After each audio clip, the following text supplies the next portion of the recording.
Before I met my husband, Craig, God took me through this time period where I know he was doing this.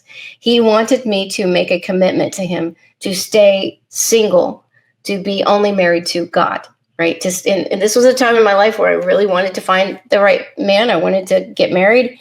And I felt very clearly that God was saying, no, I want you to make a commitment to stay single so that you can, just be married to me for the rest of your life. And it was hard. I did not want to make that commitment because I really wanted to find somebody and get married. But I knew what God was telling me. And so I struggled through it. I mean, it was several months of struggle, just really just beating down my flesh and finally getting to the point where, God, if that's what you want for me, then that is what I want. And so I made that commitment. And it was within a couple of months that I met Craig.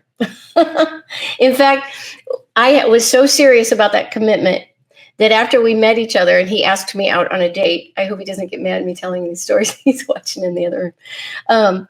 I told him no, and I told him about the commitment that I had made. So we can be friends, but I'm not dating because I've made a commitment to stay single for the Lord. He handled it like a pro. He said, well, okay, well, let's just be friends then. And so then it was later after, we had gotten to know each other better, and I started realizing that, I think this is the guy. And I got mad at God for a while. I'm like, God, why did you make me go through this commitment? Because God started confirming that, yes, this is the man that I have for you. And that was 22 years ago. We've had a wonderful, amazing marriage. We were best friends.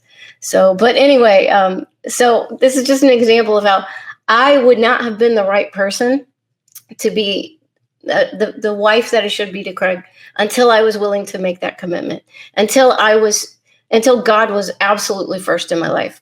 And so that is why I believe God took me down that road. And so, so people could say, well, wasn't God lying to you? No, God doesn't lie. God is truth. He led me down that path because of what I would learn from it. So anyway, I know God can work in that way sometimes. I don't remember why I started telling that story.